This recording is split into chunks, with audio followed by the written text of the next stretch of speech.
तो यार अगर तुम अभी क्लास 10th में गए हो या क्लास 10th में जाने वाले हो तो तुमने एक कॉमन सी बात जरूर सुनी होगी कि भैया क्लास 10th का जो पेपर होता है वो बहुत ही ज्यादा टफ आता है। तुम अगर एक एवरेज बच्चे हो तो कहीं ना कहीं तुम क्लास 10th के पेपर में या बोर्ड के पेपर में एक डिफिकल्टी फेस कर सकते हो। अगर 2 साल पहले मुझसे कोई ये बात पूछता कि भैया ये बात सही है कि गलत है, तो मैं एकदम बोलता कि नहीं ये बात एकदम गलत है। क्यों? क्योंकि अगर आप एवरेज बच्चे भी हो, अगर आपने पेपर को डिकोड कर लिया, आपने पेपर के पैटर्न को डिकोड कर लिया, तब आप उस हिसाब से पढ़कर एक बहुत अच्छा रिस्पेक्टेबल स्कोर कर सकते हो अपने एग्जाम में।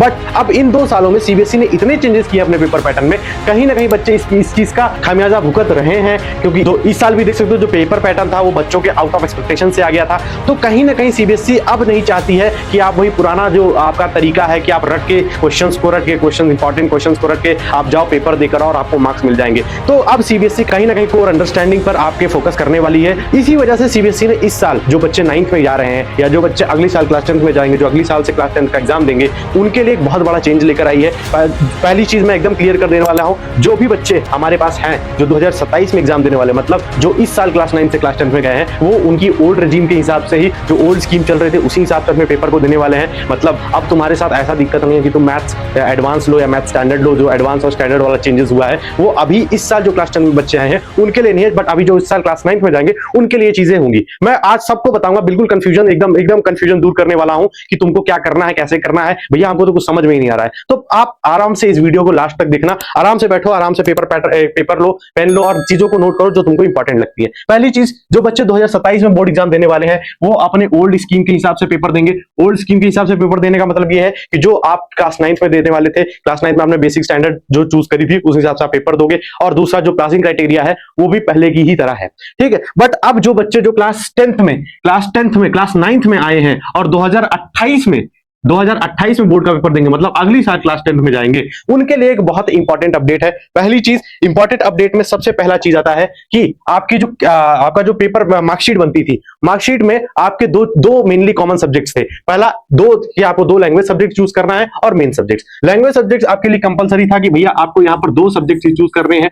और मेन सब्जेक्ट्स की बात करें तो मेन सब्जेक्ट्स में आपका मैथमेटिक्स, साइंस और social science most of the बच्चों का यही रहता था। बट अब जब से तुम क्लास 9 में जाओगे, क्लास 9 में तुम्हें एक ऑप्शन दे दिया जाएगा कि भाई तुम ठीक है, तुम 2 लैंग्वेज चूज कर रहे हो या 2 लैंग्वेज तुम्हारे स्कूल के थ्रू दिया ही गया है, बट अगर तुम मैथमेटिक्स और साइंस ले रहे हो तो तुम्हारे पास 2 ऑप्शन खुले हुए हैं। पहला ऑप्शन है कि स्टैंडर्ड और दूसरा ऑप्शन है कि एडवांस्ड। स्टैंडर्ड और एडवांस क्या मतलब है भैया? क्या वो बेसिक हट चुका है? जी हाँ, बिल्कुल बेसिक हट चुका है। अब जितने भी बच्चे हैं उनको स्टैंडर्ड मैथ्स और स्टैंडर्ड साइंस पढ़ना ही है, ये चीज कंपलसरी है। ये सीबीएसई ने अपने सर्कुलर में लिख कर दिया, अपना करिकुलम जो उन्होंने बनाया 2026-27 का, इसमें ये चीज एकदम से मेंशन कर रखी है कि सभी बच्चों को जो भी क्लास 9 में गए हैं, क्लास 10 का जब एग्जाम देंगे तो उन्हें स्टैंडर्ड वाला एग्जाम तो देना ही देना है। ये कंपलसरी है क्योंकि वो जो आपने स्टैंडर्ड में मार्क्स स्कोर किए वही आपकी मार्कशीट में चढ़ने वाले हैं। बट जो बच्चे थोड़ा सा ज्यादा बियॉन्ड जाना चाहते हैं, थोड़ा सा ज्यादा पढ़ना चाहते हैं, थोड़ा ज्यादा डिटेल में चीजों को पढ़ना चाहते हैं, वो बच्चों के लिए एक ऑप्शनल है कि आप मैथमेटिक्स स्टैंडर्ड अगर ले रहे हो तो आप एडवांस्ड मैथ भी ले सकते हो। आपने साइंस स्टैंडर्ड ली है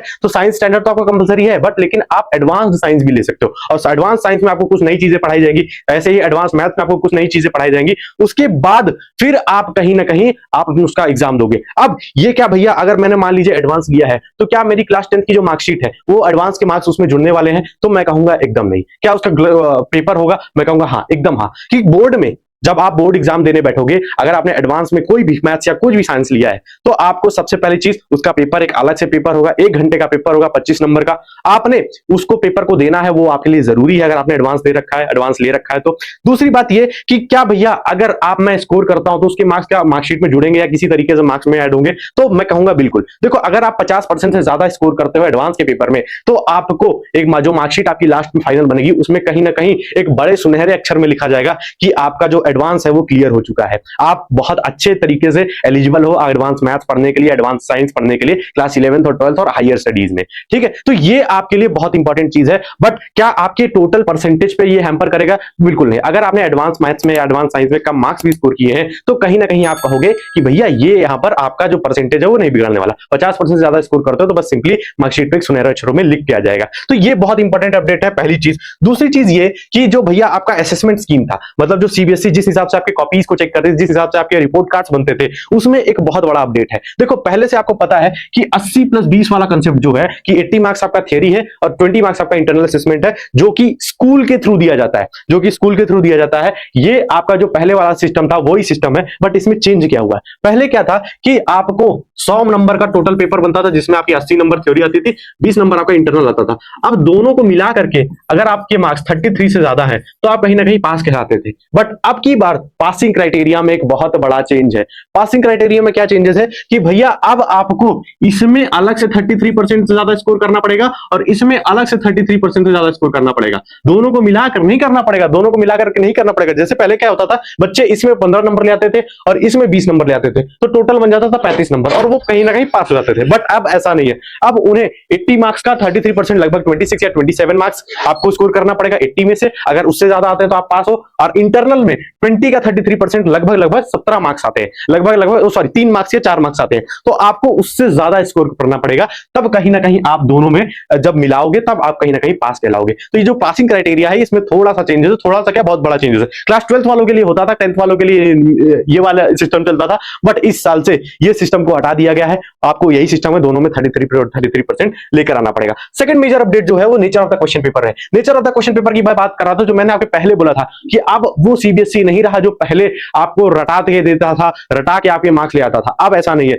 अब टोटल सीबीएसई ने बोल रखा है कि लगभग 50% में कंपिटेंसी बेस्ड क्वेश्चन दूंगा। कंपिटेंसी बेस्ड क्वेश्चन मतलब कि यो क्वेश्चन आपने कहीं पहले नहीं देखे होंगे, कहीं क्वेश्चन आपका जो रियल लाइफ से है, आपका रियल लाइफ एग्जांपल से है, आपकी रियल लाइफ प्रॉब्लम से, उनसे बना सकता हूं मैं। पैसेज बेस्ड क्वेश्चन दे सकता हूं मैं, केस स्टडीज दे सकता हूं मैं, बहुत सारे एमसीक्यूज दे सकता हूं मैं, असर्शन रीजन दे सकता हूं। तो तुम कहीं ना कहीं इसमें आपके लिए सबसे इंपॉर्टेंट चीज है कि आपका कोर अंडरस्टैंडिंग जितना अच्छा रहेगा, उतनी जितनी अच्छी आपकी कोर अंडरस्टैंडिंग रहेगी, उतनी अच्छे से आप केस बेस्ड क्वेश्चन हो गया, किसी भी तरीके का कंपिटेंसी बेस्ड क्वेश्चन हो गया, उसको आप सॉल्व कर सकते हो। ठीक है, तो 50% आपके कंपिटेंसी बेस्ड क्वेश्चंस होंगे। ये अलग अलग तरीके से बटे होंगे। मतलब जैसे मान लो अगर आपके पेपर में 10 नंबर के असर्शन रीजन आ रहे हैं तो 2 नंबर 3 नंबर आपका कंपिटेंसी बेस्ड ही होगा, या 2 नंबर 3 नंबर से ज्यादा भी हो सकता है। सेम अगर लॉन्ग आंसर शॉर्ट आंसर आ रहा है तो आपका एक्सपेरिमेंट बेसिस पे क्वेश्चंस आ सकते हैं, उसको आपको लिखना जरूरी है। तो कहीं ना कहीं यहां पर आपको ये ध्यान देना पड़ेगा कि आप लिखने पर कितना फोकस कर रहे हो। ठीक है, आप आंसर राइटिंग में कितना फोकस कर रहे हो, आप रिप्रेजेंटेशन में कितना फोकस कर रहे हो।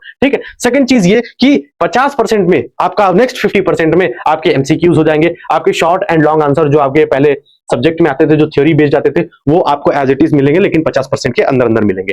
ठीक है, पेपर में आपको रियल लाइफ कंटेक्स्ट देखने को मिलेगा, डायग्राम्स देखने को मिल जाएंगे, पैसेजेस देखने को मिल जाएंगे। ठीक है, डेटा इंटरप्रिटेशन देखने को मिल जाएगा, मतलब कुछ डेटा दिया जाएगा, कुछ डेटा आपको खुद से इंटरप्रेट करना पड़ेगा, ग्राफ्स देखने को मिल जाएंगे। ठीक है, आपको इंटीग्रेटेड डेटा मिल जाएगा, आपको सोर्स बेस्ड क्वेश्चंस मिल जाएंगे। तो कहीं ना कहीं situational based question, application oriented question, तो जो आज का ये हायर ऑर्डर थिंकिंग स्किल्स के क्वेश्चन होते थे, जिसको आप हॉट्स बोलते थे, उसके क्वेश्चन, एनसीईआरटी एग्जाम्पलर के जो हॉट्स के क्वेश्चन थे, वो कहीं ना कहीं अब आपको प्रैक्टिस करने की जरूरत पड़ सकती है। ठीक है, नेक्स्ट अपडेट की बात करें तो नेक्स्ट अपडेट आपका जो है वो इंपॉर्टेंट है, जिसमें मैंने हर तरीके से बांट रखा है, हर पूरी कंप्लीट तरीके से, कंसाइज तरीके से आपकी बात रखी। तो 2026-27 का जो आपका टेक अवे है, 2026-27 का जो की पैटर्न चेंजेस है, उसमें सबसे पहली चीज कि एग्जाम जो होगा वो ट्वाइस द ईयर होगा। ट्वाइस अ ईयर मतलब जैसे इस साल हो रहा है, पहले आपका फर्स्ट बोर्ड हुआ जो कि फरवरी में हो गया, फिर सेकंड बोर्ड आपका मई 2026 में हो रहा है। वैसे ही अब हर साल चलेगा। आप दोनों में से किसी एक एग्जाम को दे सकते, किसी एक एग्जाम को नहीं, आपको दोनों में से, अगर आपने पहला एग्जाम देना आपके लिए मैंडेटरी है, अगर पहला एग्जाम किसी वजह आपका खराब हो गया है, आपका कंपार्टमेंट आ गया, तो आप सेकंड बोर्ड दे सकते हो। उसके बाद जो हाईएस्ट मार्क्स होंगे वही आपकी मार्कशीट में जुड़ेंगे। तो ये सीबीएसई ने सीधा सीधा लिख रखा है। दूसरा चीज, क्वेश्चन पेपर का जो स्ट्रक्चर है उसमें चेंजेस आए, 50% कॉम्पिटेंसीज, एमसीक्यूज, असर्शन रीजन, ये सारी चीजें मैंने यहां पर लिख रखी है। और जो आपका जो थ्योरी, डायरेक्ट थ्योरी क्वेश्चंस थे, उसको अब रिड्यूस कर दिया गया है। तो कहीं ना कहीं जो रट्टाफिकेशन वाला कंसेप्ट था वो अब कम होता हुआ आ रहा है। दूसरी चीज, जो मैंडेटरी वोकेशनल सब्जेक्ट्स हैं, मैंडेटरी वोकेशनल सब्जेक्ट मतलब सीबीएसई अब ध्यान दे रहा है कि थोड़ा सा जो आपने ये आपकी एकेडमिक सब्जेक्ट्स हैं, मान लो सोशल साइंस पढ़ रहे हो, साइंस पढ़ रहे हो, मैथमेटिक्स, उसके अलावा भी आपको बाहर का एक तरीके से एक्सपोजर दिया जाए। इस वजह से सीबीएसई ने बहुत सारे वोकेशनल सब्जेक्ट्स ऐड किए हैं, जैसे फिजिकल एजुकेशन हो गया, आर्टिफिशियल इंटेलिजेंस हो गया, ठीक है, कोडिंग्स के कुछ क्वेश्चंस हो गए। तो ये कहीं ना कहीं आपको एक तरीके से जो आपके अलग से स्किल्स होता था वो देखो, ये बहुत इंपॉर्टेंट है और ये बहुत कंपलसरी है। ठीक है, कि ये चीज जो भी आप आर्टिफिशियल इंटेलिजेंस ले रहे हो या कोडिंग ले रहे हो, फिजिकल एजुकेशन, इससे आपका लास्ट में जो स्किल सर्टिफिकेट बनता है वो कहीं ना कहीं आपको हैम्पर करने वाला है। 3 लैंग्वेज पॉलिसी की बात करें तो सीबीएसई ने ये बोल दिया है है, ये सीबीएसई ने पहले भी बोला था कि 2 इंडियन लैंग्वेजेस होना जरूरी है, जिसमें एक इंग्लिश हो सकता है, हिंदी हो सकता है, उर्दू हो सकता है, मलयालम हो सकता है, पंजाबी हो सकता है, उड़िया हो सकता है, कुछ भी हो सकता है। ठीक है, बात की ये बात है कि 2 tier math science, 2 tier math science का मतलब क्या है कि भैया मैथमेटिक्स में आपका पहले एडवांस था और बेसिक था, बट अब बेसिक वाला कंसेप्ट एकदम हटा दिया, आपको मैथ्स और साइंस अब दोनों स्टैंडर्ड पेपर देखने को मिलेंगे। हाँ, आपकी मर्जी है, आपको और ज्यादा साइंस पढ़ना, आपको और ज्यादा मैथमेटिक्स पढ़ना, तो आप एडवांस ले सकते हो। 1 घंटे का एग्जाम दो, 50% से ज्यादा मार्क्स लाओगे तो अपने मार्कशीट पे उसको लिखवा लो कि तुमने एडवांस क्लियर कर लिया है। ठीक है, फिर लास्ट में तुम्हारा जो ये होलिस्टिक रिपोर्ट कार्ड, ये क्लास 9 से ही बनना स्टार्ट हो जाएगा। मतलब तुम्हारे इंटरनल असेसमेंट में क्लास 9 में फाइनल्स में कितना आया, क्वार्टर्स में कितना आया, ठीक है, आपके सेमी एनुअल में कितना आया, फिर उसके बाद जब क्लास 10th में जाओगे, क्लास 10th में आपके जो प्रैक्टिकल्स होंगे उसमें कितने मार्क्स आए, कितनी ग्रेड्स बनी आपकी, लास्ट में जब आपने बोर्ड पेपर दिया उसके मार्क्स के हिसाब से आपने कितने ग्रेड्स बनवाए। तो ये कहीं ना कहीं आपका एक तरीके से पूरा होलिस्टिक रिपोर्ट कार्ड बनेगा, एक तरीके का पोर्टफोलियो बनेगा, जो कि 9th और 10th दोनों के लिए काम आएगा। तो अब मैं यही बच्चों को कहना वाला हूं जो क्लास 9th में गए हैं, या जो बच्चे आप अगली साल क्लास 10th में जाएंगे, कि यार देखो अब जो रट्टाफिकेशन वाला कॉन्सेप्ट है उसको हटा दो, आराम से पढ़ाई करो, अच्छे से मन लगाकर पढ़ाई करो, कोर अंडरस्टैंडिंग पर ध्यान दो, आराम से, तुम्हारे पास बहुत सारा समय है, तुम आराम से अच्छे से पढ़कर बहुत अच्छा स्कोर कर सकते हो। ठीक है, बाकी अगर वीडियो अच्छी लगी, वीडियो इंफॉर्मेशनल लगी हो तो वीडियो को शेयर कर लेना, चैनल पर नए हो तो चैनल को सब्सक्राइब जरूर कर लेना, और वीडियो को अगर एक बार लाइक कर दोगे तो हमारा एक मोटिवेशन अलग तरीके से आएगा। बाकी कोई डाउट आता है तो आप एक बार कमेंट सेक्शन में जरूर बता सकते हो। मिलते हैं नेक्स्ट वीडियो में नेक्स्ट इन्फॉर्मेशन के साथ।